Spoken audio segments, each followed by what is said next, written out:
and welcome to Waves of YA, podcast focused on young adult literacy, brought to you by the Ocean County Library's Teen Literacy Workgroup.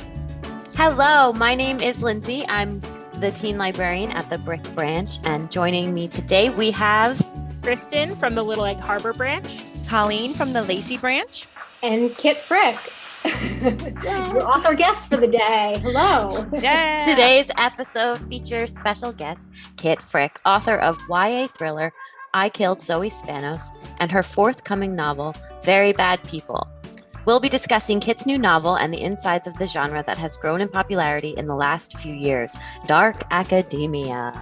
Ooh. So Kit, can you start us off and maybe tell us a little bit about your writing journey? Sure. It's really nice to be with all of you today. I am joining you from Pittsburgh, Pennsylvania. It is great to be. Yeah. Sorry, I have cousins out there, so I like it. Oh, wonderful. Yeah. So great to be a guest. Thank you for having me. Okay. So writing journey. So I've been an avid writer since childhood. I started off with, I had this amazing first grade teacher that had us write and quote unquote publish our first books and stories in the classroom in first grade. So we wrote and illustrated little books and stapled them together with construction paper covers. And there was even a little copyright on the interior page. And so I got really into the idea of not just writing, but also the idea that writing could appear in book form and real people, not just those magical elves called authors, could write a book from a pretty early age. I wrote a lot of poetry as a child and teen. I did not get involved in writing in a community sense until college. I didn't really share, I had a lot of notebooks where I kept all of my teen poems, which were a lot like song lyrics without the music. There was a lot of rhyme structure that you would find in pop songs because I didn't really read a lot of poetry. I didn't know what was going on in contemporary poetry, but I loved listening to music. And so, my poems were going back and reading them. I'm like, oh, this is kind of like an Alanis Morissette song, but it's a poem. So in college, I took my first actual classes in writing. I was lucky to go to a school, which we'll talk about more when we get into dark academia, but a school that had a really good writing program. And so I was lucky to be able to take writing workshops. Again, I took mostly poetry classes, actually started reading a lot of poetry and understanding what contemporary poetry was. I still wrote fiction. I wrote short stories. I went on and got my MFA a few years after college graduation. I went to Syracuse. I got an MFA in poetry. And it wasn't until after I graduated from that MFA program, and I was in my early 30s, that I really started reading a lot of YA, which had not been an established category yet in publishing when I was a teen. So I came to that late as an adult and loved it and was like, oh my God, I'm so sad that this was not a thing when I was a teen, but I'm so happy to find it now. And I still felt super connected to my teen self and still do. And so my first foray into writing full-length fiction was in YA, and I really found my voice in that. So that's how I came to young adult. This is all the super, super summarized version. There's a lot more boring detail I could get into. But yes, that's poetry, writing classes, MFA, and then sort of self-taught in fiction. I didn't really study fiction or young adult, came to all of that on my own, and super happy to be here. So what made you interested in writing thrillers and dark academia in general? Yeah, I have a lifelong love of mysteries and games. And so I really think that is what drew me to suspense when I was writing that first YA novel, which was published in 2018 called See All the Stars. My publisher is re-releasing it actually this fall under a new title. It'll be called Before We Were Sorry. Same book. It has a new really awesome illustrated cover, new title, hopefully get some new readers, people that find I Killed Zoe Spanos and Very Bad People, hoping they might go back to the beginning and find that book. The reason I bring that book up is because it is my most sort of classic contemporary YA book. There is a suspense plot that is in the DNA of the story. Suspense really drives the narrative, but it's not a murder mystery. It's not a classic thriller in the way that my writing has progressed since then. But I think even writing that first book, even though I didn't set out to write a thriller or a mystery novel per se, I was still drawn to the suspense and how that could formulate the narrative. And I think that really does come from just always being fascinated with mysteries and crime in a that sounds creepy to say that that's something I'm fascinated with, but a lot of us are. Yeah, I mean, from a psychological perspective, what drives people to commit crime, especially violent crime, and all of that, I think, was sort of swirling when I set out to write that first book, and it's just grown with each book. I've settled really solidly at this point into a mystery thriller space. In terms of dark academia, that was also part of the question, right? Thrillers, Yeah. Dark academia, right? So I think, like many people that did not attend a private school or boarding school, I've always been a little bit obsessed with them. There's, I think, maybe a little bit less of a luster if one actually went to a boarding school. My spouse went to boarding school. I have good friends that went to boarding school. They were all really invaluable resources when I was researching this book. I spoke with folks that had that experience. I myself went to a small private liberal arts college when I was just, a little bit older than high school age, obviously.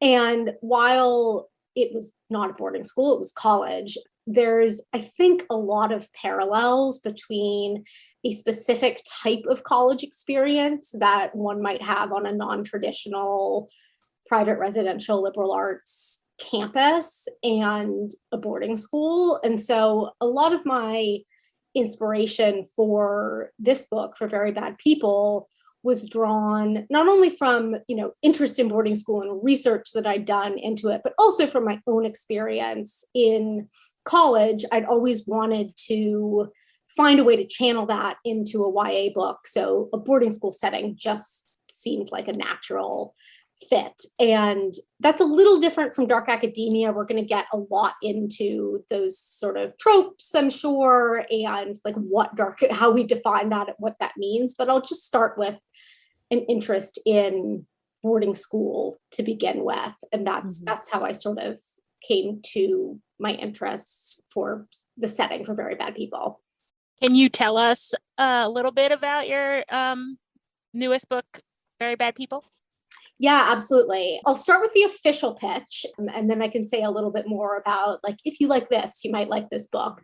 So the official pitch for Very Bad People, it is about a teen girl's search for answers about her mother's mysterious death, which leads to a powerful secret society at her new boarding school and a dangerous game of revenge that will leave her forever changed. And if that doesn't reel you in, I can also say that if you like secret societies and sister drama, dark family secrets, first love, mysterious letters, and moral quandaries, this might be a book for you. Oh, yes. Mysterious letters. That's great. Love mysterious letters. Lots of secrets and mystery in this one. That was really, really fun to dig into. I enjoyed Very Bad People. Do you remember, I think in the 90s, there was a movie Skulls? I got so many vibes of it was like a mixture of my college experience plus Skulls, but it took place like for people in high school. And I was like, oh man, that's a lot to deal with. That is like a whole lot to deal with. It was really good. Thank you. Yeah, that's hilarious. I'd never seen Skulls. I watched it though recently after I wrote this book because I was like, I have to see it. It's Joshua Jackson. Like, how did I miss this movie when it came out? Yeah. Uh-huh. And it's not great. Like, it is not a work of cinematic excellence. But I mean, anything with a secret society, like, give that to me. Yeah, I mean, I feel like we could say that about most movies from the 90s. It was like not cinematic excellence, but I will go back to it. Like, right. I'm still there for it. So before you came on, we were just talking about what makes a book dark academia, like what fits it into the genre. And maybe this is like a personalized answer, because I think we all had a little bit of a twist on our answers. But for the listeners who maybe haven't gotten into this genre, other than like boarding schools, like what else makes it dark academia? And is it only boarding schools? Yeah, I think we could easily have 4 different answers to this question, because I think there is a Wikipedia page on dark academia. Like, it is something one could look up in a sense, but it's not something with a super strict definition. And I think it means something different to a lot of different authors and readers and content creators on social media. So I can talk a little bit about how I define dark academia, but I'd also be really interested to hear what your take on it is.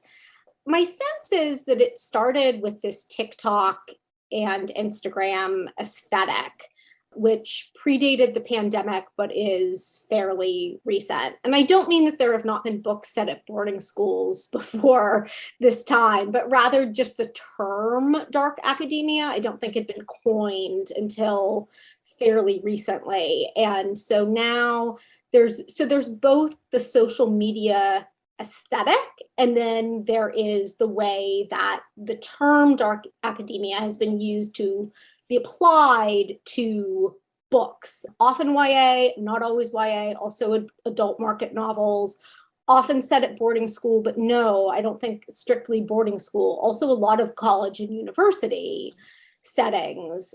In terms of both novels and the aesthetic on social media, I think both start with all of the classic trappings of academia, and then layer in a big dose of obsession. So all of the darkness of the aesthetic, the candles and the skulls and the gothic makeup, all of that comes back to an obsession with learning and knowledge, and set that at a time of coming to age and forming an identity that really appeals to teen readers and young adults, and both readers and also to the teen and young adult community of creators on social media that are creating content with this aesthetic. So I think there's a little bit of a difference when you're talking about what's happening on social media and what's happening in terms of a subgenre of YA thriller or a genre within books, but I think they're all connected in that way. So yeah, I think the crux of it is academia, start with classic, like obsession with scholarship and knowledge, and both the sort of visual cues of like the tweed jacket and the steaming mug of tea and all of those things, but also make it dark in terms of characters that are obsessed to the point of probably making some morally gray decisions and possibly getting into witchcraft. I mean, there are lots of different applications depending on the book. That's something I love about this subgenre, is it doesn't just mean one thing. There are lots of ways that academia and this academic backdrop setting can go dark. But I think that's how I've been defining it anyway. I'm interested to hear what it means for you on the library side of things. I do like the idea you said about it being an obsession with education and like succeeding. And I think we see that it's like, oh, yada, yada, yada. She's a high achieving senior at her boarding school. And, like, and then it's what will she do to keep being number one in her class? We see that the one I read in the fall was Ace of Spades. They're the 2 highest like achieving people in their class, but they're being blackmailed by this mysterious stranger. In order to keep their place, they have to maybe do some things they shouldn't or keep secrets on others. And then it turns into this huge conspiracy in the whole school, which was pretty wild. I mean, I like the idea of the obsession. And Colleen, you're saying the importance of belonging. I belong as number one, or I belong at this school. That is a theme that comes back a lot of times in the dark academia books. And I'm like already merging into tropes. Like who belongs here? And what does it mean to belong here? And what do you have to do to stay here? Are all like pieces that I think are important in considering something to be in the genre, though I think it is a nebulous genre. Like when I was looking at different lists, I see One of Us is Lying by Karen McManus will make the dark academia list, but for me, that was not as much dark academia as it was. The setting is school, but I didn't get the same vibe that I do from books that for me hit marks that are dark academia. Mm-hmm. That's more like just a murder mystery. It's more like on par with like Holly Jackson, which I wouldn't consider hers dark academia, even though she's a high schooler. She's in school, but it's not all about that community of the school. It's more about her and what she's doing. Yes, but then you have Truly Devious, and I would definitely put that in the genre because the school is more than the backdrop. The school is part of the story. I think that for me is the distinction, where it's not just a setting. It influences the characters in ways more than just like I'm getting an education. Yeah, it's like it's one of the characters. And I never thought of that before. That's a really good point. Yeah. And that's why I do think that Harry Potter is the original dark academia, because Hogwarts is very essential to the story. Yes. And I hear that, but I don't know. I feel like there was something dark about Dead Poets Society. There's something dark about A Separate Peace. And all of those happened at boarding schools. And they actually predate Harry Potter. Yeah, that's true. Okay. I think Dead Poets Society is a great example. But that does raise an interesting question, thinking about, One of Us is Lying and Holly Jackson's series. Those characters attend public schools. And I do wonder, I also don't think of them as being dark academia. I think of them as being amazing YA fabulous thrillers, but not necessarily dark academia. But I am curious, could a public school be a setting for a dark academia novel? I think it could. I don't know that boarding school has become kind of synonymous, at least within YA, with dark academia, not in adult. I mean, then we get into the college and university setting more. But the idea of setting being a character in a lot of these dark academia books, which I think sort of naturally happens at a boarding school setting, because part of the appeal for readers is really the access to a elite institution that has its own set of quirky rules and traditions, etc. Like that's part of, I believe, what draws readers into a boarding school book, whether it's dark academia or whether it's Curtis Sittenfeld's Prep. These are things that draw readers in. So I wonder if in a public institution, if there is that same attention to detail when it comes to building the setting of that public high school, if perhaps a book could be dark academia. I think it's possible. I don't know that I've really seen that, or at least like those books may exist and it's not front of mind for me, but I think it's possible for sure. Yeah, especially as the genre grows, we might see more people writing dark academia, and then from a different perspective. But yeah, nothing jumps out to me as taking place in a public school at all that I've read. I was trying to think of some, but I think they're all at least private schools, if not boarding schools. Yeah, but certainly at public school, like there can be secretive things going on. You could have something equivalent to a secret society in a public school. I think we just haven't really seen that yet. Or if we have, someone needs to tell me, because I want to read that book. Yeah. Bring it to my attention, please.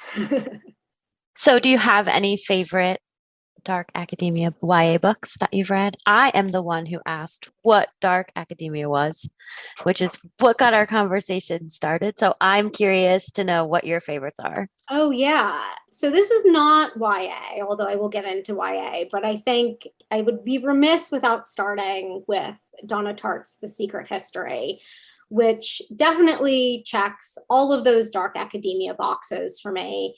And there's a reason it's probably the most talked about dark academia title on Book Talk. It is definitely ubiquitous. I doubt anyone listening to this podcast is like, oh, that's one I haven't heard of. But there's a reason that everyone keeps coming back to that book. It is university set. It is written for an adult market, but as with I think many books that are set at colleges and universities that have late teen, early 20-something characters, there's a wide appeal among teen readers, just as there is within adult readers. And it is definitely a obsessive academia, privileged thriller with a ton of morally dark content. So that's a classic for a reason within the genre. And then within YA, a few that I've really enjoyed recently are Victoria Lee's A Lesson in Vengeance. It came out last year and was great. A couple years ago, People Like Us by Dana Mealy. And both of those are set at boarding schools. And then also dark academia with a speculative twist, Wilder Girls by Rory Power is another favorite of mine. And it's also pretty recent from a couple of years ago. I found those three to be really exciting.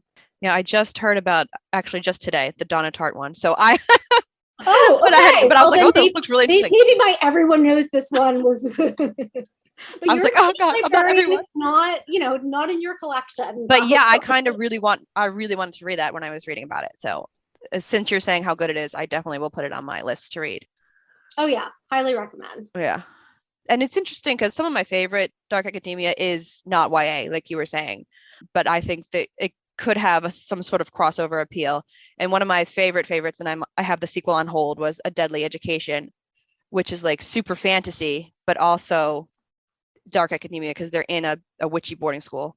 Ooh, learning different like magics and stuff, and there's like crazy stuff going on. It's so good, but it's definitely meant for adults. Mm-hmm. Do I always recommend that to my teens? No, but maybe in a couple of years.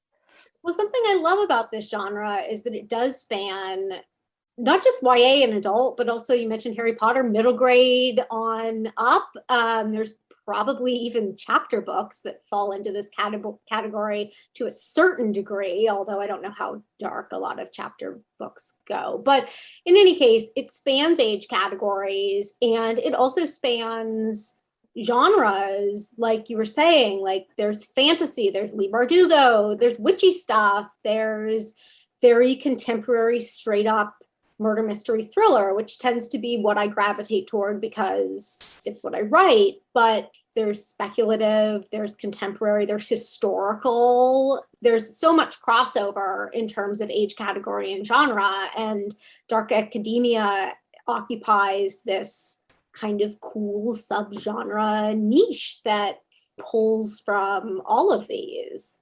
I recently read the Chandler Legacies, and it was really fabulous. And for me, it wasn't a murder mystery, but it was very dark anyway. The biggest thing was the things that happen and need to be kept secret to keep the school going.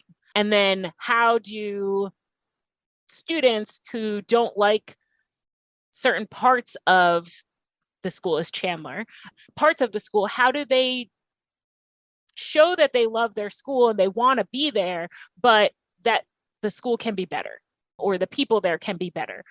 That's something that really resonated for me, as I love the organization because of what I believe the organization can be, not necessarily what it's doing today. Mm-hmm. And so I think that's definitely a piece of dark academia. That's when I'm looking for a book, I want one that has a little bit of that. That sounds really good. I'll have to check that out. Okay, can we talk about tropes? Because that's kind of where I was heading there. Yeah, where I'm heading. I'm like, there's always got to be like a teacher that's like, it's really hard to get them to take anything seriously. And there's got to be like stuff that teens shouldn't have to deal with, but because an adult doesn't do it, you're like, oh, this is all on me. This is what that now I've got to do this. I've got to tackle the entire institution. But I get really nostalgic because I worked in higher education and I was an RA when I went to college. I didn't go to boarding school for high school, but a lot of this resonates on like every level because I'm like, where are the adults? Every time, like all the times that I'm reading, I'm like, why are they not taking care of this? And part of coming of age is figuring out that you need to take care of this stuff too. And so that ends up as one of my favorite tropes is the bumbling adults. Clueless. Yeah. You know what that actually made me think of? And this is not a book, obviously, but I kind of thought of Buffy the Vampire Slayer as kind of a bit of a dark academia. That just like came to me. And I'm like, because that's a public school. Jinx. You go. Because she's doing all this stuff. Her mother doesn't know what's going on. She's washing blood out of her clothes and she just pretends it's not happening. Right. And she's like, oh, this is on me. Like, I am the person that must defeat all of the demons. Like, that's all on me. Like, I have algebra. Come on. Yeah, the mundane having to go to class, but still having all this pressure on you, whether it's just being blackmailed or whether it is saving the world. It's like very interesting. Yeah. And I mean, I think that's something that draws readers to YA in general, right? It's the teen-centered stories where teens are often taking on so much more than perhaps they should have to, or in a way that is really empowering because the adults take a back seat and the teens get to play the leading role. Yeah, I mean, that's definitely something that has always drawn me as a reader. And because, like you, there wasn't really a YA section when I was growing up, I'm like, I need these lessons now. Please tell me, how do I deal with this YA books? And that's like one of the reasons that I get so connected to YA books, because I'm like, I need to know what I'm supposed to do because I jumped from like R.L. Stine to Stephen King and like there was nothing in between with the steps. No, that's so true. The teen section when I was growing up, it was all R.L. Stine and Christopher Pike. We had lots of that. Like if you wanted horror, you were set. But if you wanted anything else, like you had to seek out books that were written for adults, but that centered teen characters in the general fiction section, which I did a lot. And I loved those books. But yes, tropes. Secret societies, of course. We've talked about that a little bit. That obviously plays a prominent role in Very Bad People. Give me a secret society. I am always going to be fascinated. I want to know about all of the arcane ritual. I want to know about the hierarchy of power. I want to know about the interaction between the campus writ large and the functioning of the secret society. I'm all about those books. And let's see what else. This is something that we already talked about a little bit, but I think of it as a trope as well, which are college or boarding school campuses that are a character in their own right. I mean, that's something that feels like a pretty essential element for me when reading dark academia. And I'll broaden that to say any school setting that feels like a character in its own right. And campus maps. Along with that, I got super lucky in that Very Bad People has a really meticulously illustrated campus map for Tipton Academy. And I love any book that has a campus map. Like any map in general. Like I look like I'm like, oh, where are they going here? Okay, oh, that's over there. Yeah, it's just so fun to go back to the beginning and check out the map. I love a map. I love a map, especially like I expect a map a little bit more in fantasy, but when I find a map in a book that's not fantasy, I'm extra excited because it's like a surprise.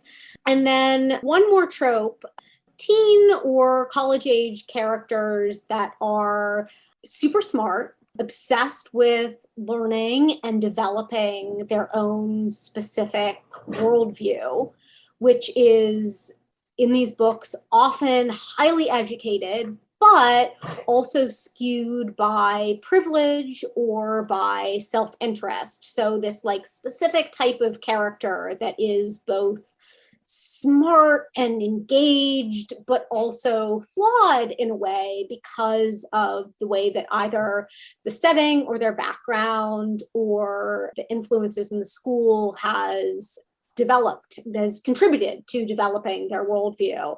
And the way in which this combination often leads to dark or morally gray decisions that readers can then chew over. That's something that appears in most of my favorite dark academia books. The Secret History for sure, A Lesson in Vengeance, Wilder Girls, there's Get Even, that series by Gretchen McNeil. I love teen characters that are super smart and interesting, but also are in part a product of their setting and in part due to whatever personal baggage and personality that the author is throwing into the mix, are making these really dark choices. Yeah, and that does remind me of Truly Devious. Stevie's character is very like, she's a little odd sometimes, but she's so smart, and she's so far where her parents are, she goes so opposite of it that it's almost like too much. Mm-hmm. She has a very narrow view of things, but she slowly opens it up over the course of the series, which is also really interesting. We can see her actually doing a character arc where sometimes we don't get to see that. If the character is too perfect, it's uninteresting as they're growing. Yeah.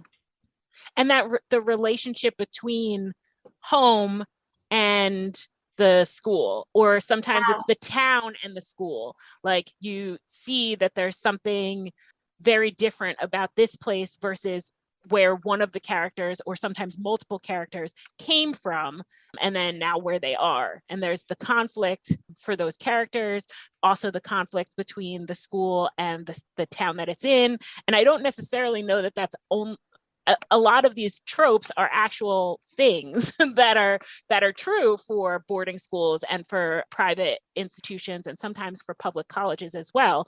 There's a lot of finesse that goes into figuring out what it means to be a resident of a college town or a resident of a town where there's a boarding school, but not be associated with that school. Mm-hmm. Mm-hmm. So are there things that we haven't seen in the genre that we would want to see? We talked about public schools, but are there other things that we're just like waiting for? I couldn't think of anything off the top of my head that we haven't seen at all. However, elite boarding schools and institutions of higher education have, of course, historically been very white and male. Mm-hmm. And at this point, women authors are very well represented in the subgenre, which is great. And we are seeing more stories by queer authors and authors of color that are centering non-white and non-straight, non-cis characters. But it is still a subgenre with predominantly white stories. So more diversity, more queer authors and authors of color telling these stories that center non-white, non-straight characters is definitely something that we could use more of for sure. I've mentioned Wilder Girls, Lesson in Vengeance, and Colleen brought up Ace of Spades. And let's see, Tiny Pretty Things and We Fall Apart are also books to look out for. So this is not to say that you will not find books in this subgenre that are centering these characters or written by authors of color and queer authors, but proportionally still quite white, still quite straight. So more of those for sure. What else are you looking for in dark academia that you haven't seen yet or haven't seen enough of yet? I would definitely agree that centering queer and characters of color, non-cis characters, one of the reasons that Chandler Legacies was as powerful as it was because it's told from one of the multiple perspectives, is a queer student who's from Iran.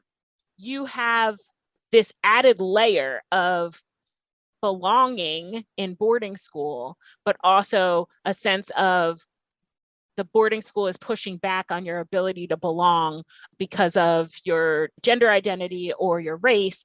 And so that is like multi-layered. Part of the dark academia, or academia in general, is like, we're supposed to be fitting a mold. And then what happens when our characters don't fit that mold because we need to get rid of the mold? I think that makes for very powerful stories because it's got more layers.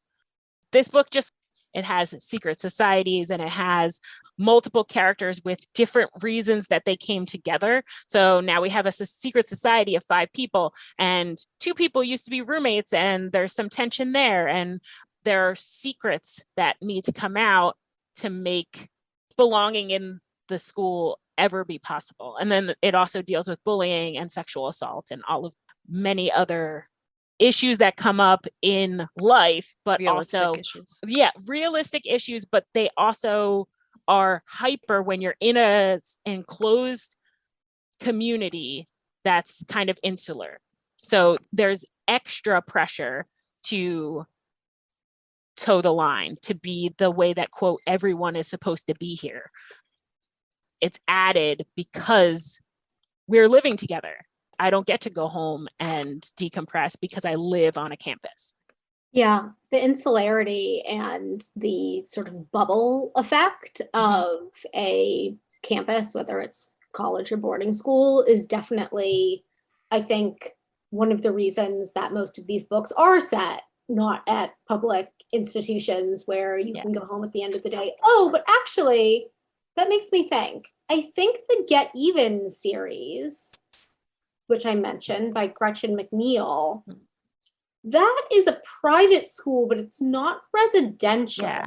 That is a school where the students do go home to their families. It's like Ace of Spades too. Okay. Mary Shelley Club also. And How We Fall Apart. They all go home after. Yeah. So we're definitely. Oh, how was the Mary Shelley Club?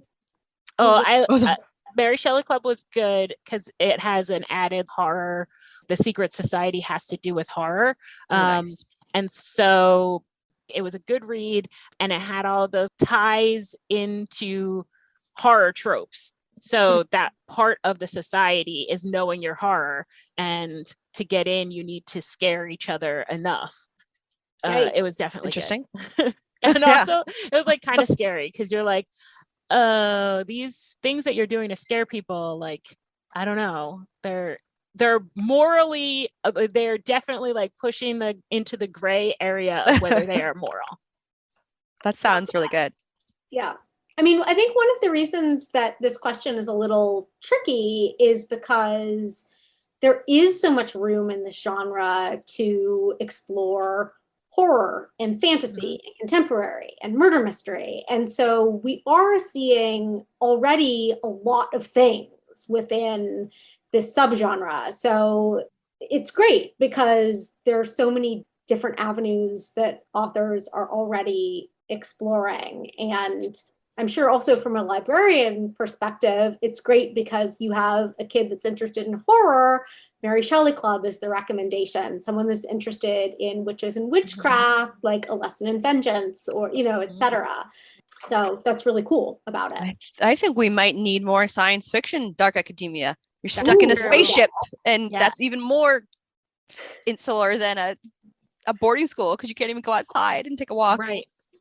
Right. Or something with sort of like the Girls with Sharp Sticks series where maybe we've got some AI happening, but it's in a residential community. And that's where you're learning, you're living, but also there's this fantastical element. Yeah, that would be very cool. And we might see more. Yeah. As it keeps being popular. The Kazuo Ishiguro book from, oh my gosh, I'm blanking. Never Let Me Go. Yes. Never Let Me Go. I see that on a bunch of dark academia lists, and I think it's borderline in terms of whether or not it's dark academia, but it's definitely speculative. Yes. And I think it's been a bunch of years since I've read that book, but is it originally it's at a school setting at the beginning. When they're young. I saw the movie. It's I a never read the boarding book. school It they is grow up in. Right. Yeah. It is. And then like the characters go out into the community. Mhm. So I think that's why it makes some of the dark academia lists. But yeah, there's not a whole lot in the sci-fi. Yeah. I feel like it's at a school, but it's not necessarily about their education, more so about what's happening to them. Right. The larger and where they go. societal, right, without giving away the conceit of the book. But Yeah. it's about the larger societal issues that these characters are tackling. I'm learning so much. I honestly, because I am on Bookstagram all the time and I see everyone's posts, and I just automatically assumed that dark academia was fantasy or had to do with magic. And so I didn't put the pieces together that, it could be anything really, which is cool. But like those magic schools, like Harry Potter and like some of the other magic schools, they often do have. Yeah. And that's probably why I assumed. But those are important books in the genre also. So your Very Bad People is dark academia. Do you have ideas or plans for any more dark academia stories? Ooh, I would love to write a sequel. I think this book really sets itself up for a sequel really nicely, but I don't know yet whether or not there will be one. I've discussed it with my publisher. We will see what happens. My next book will be completely removed from school. I seem to alternate between setting at a school and setting somewhere completely different. I Killed Zoe Spanos is set actually the summer after high school graduation, summer job in the Hamptons. The book that will be my next YA book, which I'm just starting to work on now, will be set at a resort on a family vacation. So no school at all it'll be over a break. But then I will probably be interested in coming back to a school setting again. And we'll see if it for a sequel for this book or for something else. Now I'm kind of interested in that public school with a secret layer idea. So, maybe there's something over there. I don't know. We'll have to see. I think that like the hyper competitiveness of a boarding school, as long as your public school also has that competitive, which many of them do, like football, more sports orientated too in a public school than education. Right. Like I'm thinking of all like the crazy football towns, like in Friday Night Lights and stuff like that. Some sort of weird, different kind of angle of competitiveness. And like, what is the book I'm thinking of? Dare Me, which is another book that is adult market, but definitely has crossover appeal for teens, that was recently adapted into a TV series. It's cheer focused. And so it's not something I would call dark academia necessarily, but it is a public school with a elite cliquish sports program that again offers the same sort of appeal I think that dark academia offers, in that readers are offered access to a setting or institution or clique to which they wouldn't normally have access. I think something like Cheer can offer the same type of inside look, and it's definitely dark. It's a thriller. Yeah, the competition and the traditions. I think that those two pieces are definitely important. It'll be interesting to see if this term dark academia sticks. I think that definitely the books that are within this genre, both in fantasy and in murder mystery thriller, like there's a long tradition of books set in boarding schools before we had the term dark academia. And I think that appeal will stay and that will go on. I'm curious about the staying power of the label and whether its appeal on social media in terms of the book aesthetics and the popularity of a small handful of these titles. It seems to still be going strong. We'll see if that continues, or if we'll just go back to saying like boarding school YA in a few years. Yeah. Did anyone not get to talk about a book or thing that they wanted to make sure that they talked about in the podcast? I think I talked about all my favorites. Okay. The only book that is still in the back of my brain begging me to mention it is the Ivies, which is recent. It's a thriller, murdery situation. And what I found extra interesting about this one, it's a boarding school, but it's centered around the competitiveness of getting into ultra competitive colleges. You've got this focus on Ivy League education. So the students are trying to fit in where they are in an insular boarding school setting. And now they're like focused on getting into somewhere even more exclusive and even more selective. And then there are many conflicts that happen because we know that only a certain number of people get into these Ivy League schools. And a friendship group is realizing, hey, wait, we are all in direct competition with each other. And so some not so good things result from that. Yeah, that's interesting also in thinking about Tiny Pretty Things, that duology by Danielle Clayton and Sonia Charapotra.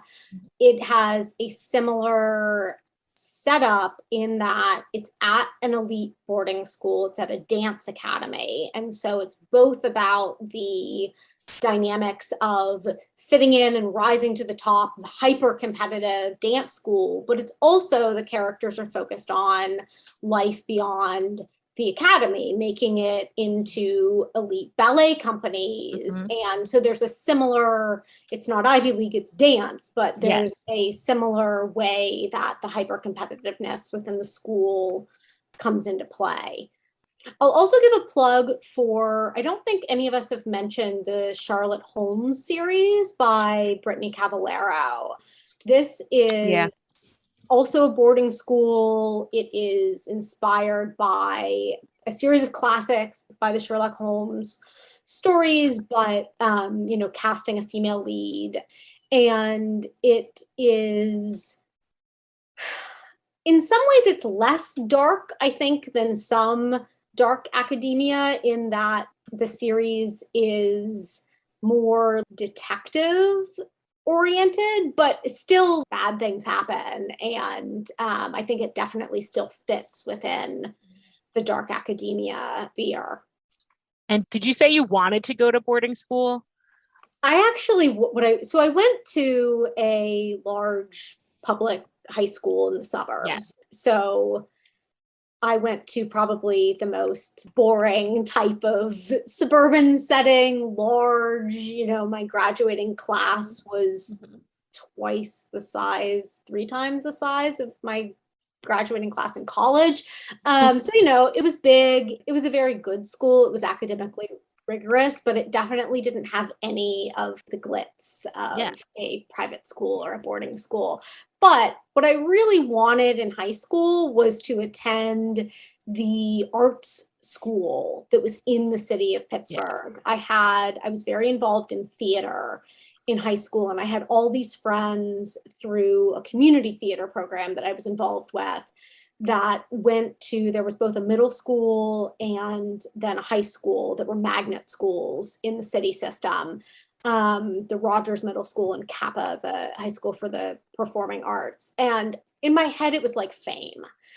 I just envisioned that, all these students went there. I knew one of the teachers at the middle school was a director in our community theater program. So I learned secondhand all about these schools through them. And I was so jealous and really wanted to go there. And my parents were just like, no, we are not driving you 45 minutes to get to this school that we then have to pay taxes for in our suburb and then also pay for you to go to the school. Like, heck no. And I was like, taxes, I don't care. Like, art school. So that's what I desperately wanted in high school and did not get. But I think that my decision to attend the liberal arts college that I did had a lot to do. It was a very arts. So I went to Sarah Lawrence, and it's a small school right outside of New York City. For those that are not familiar with it, it's a very kind of hippie school based on the Oxbridge tutorial system, where you do not declare a major. Students are studying dance and French literature and pottery. And, you design your own curriculum. And that really, I think, scratched the itch for me in terms of both being able to have an arts-focused education. It checked the box for my parents because it wasn't a conservatory program. I'm still going to graduate with a Bachelor of Arts degree. I was interested in boarding schools as a teen. I liked reading about them. I think once I had this college experience where the pursuit of knowledge for knowledge itself was really a focus of the school. It was not a professionally driven institution by any stretch of the imagination. I don't know what the current policies are, but at least when I attended in the early 2000s, classes could not be professionally focused. There were many writing classes, but there was no journalism program, for instance. I remember one visiting professor kind of getting a slap on the wrist because he had a more music journalism focused class, and administration was mad about that. It was too practical. So that sort of educational experience, I think, was then what really drew me back to the idea of a boarding school as an author, because that just deep dive into scholarship and the intense encouragement of the individual at this particular school where I went with the design your own curriculum program, and the lack of majors, and the system where it was a seminar conference system. So you would meet with your professor in a small group for class, and then you would have these bi-weekly individual meetings where you'd be working on a separate independent study project called a conference project.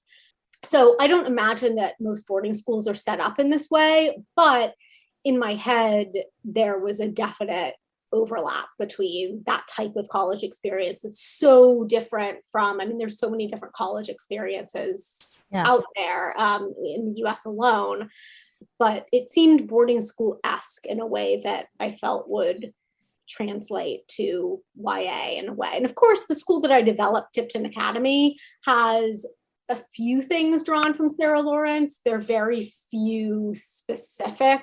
I didn't actually end up putting a lot of the school into it, but sort of in the back of my head, atmospherically, it was a driving force.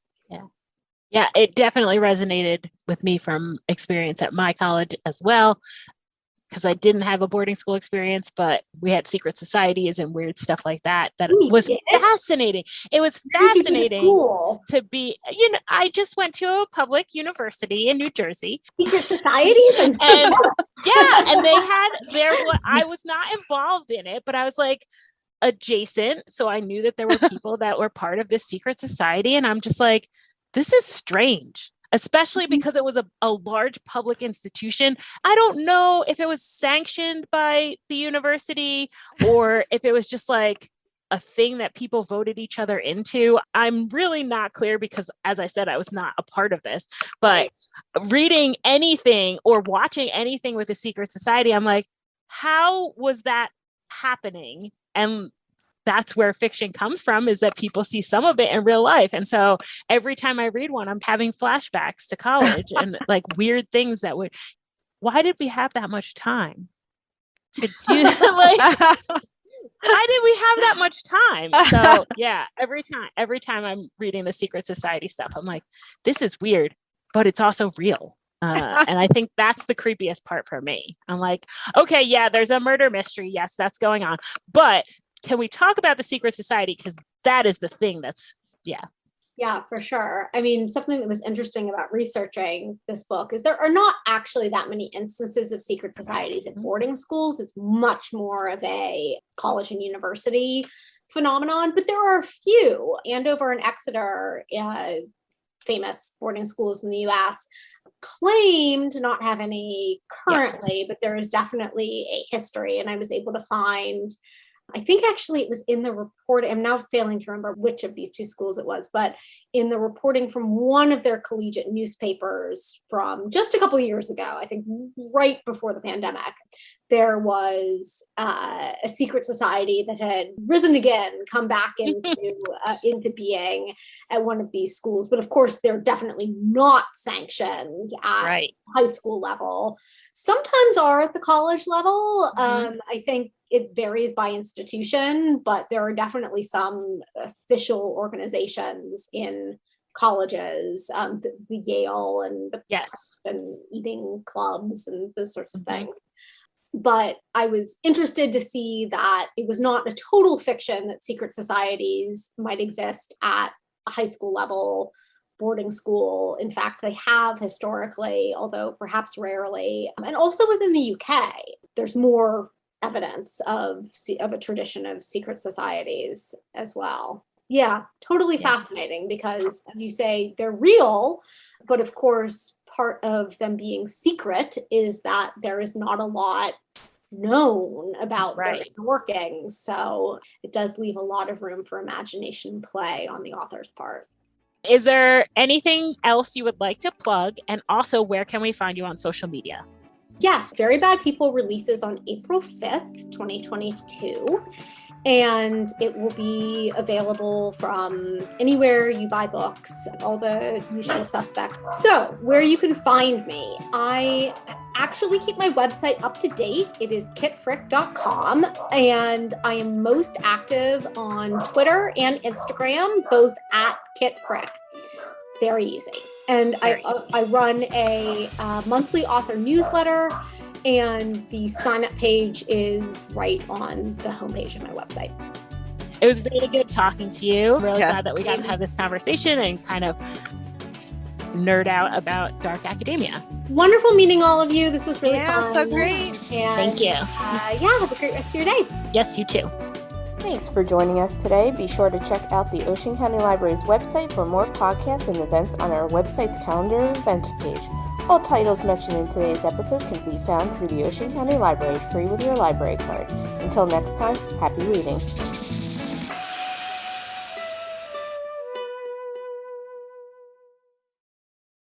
Support public libraries. Like, share, and subscribe for more great videos.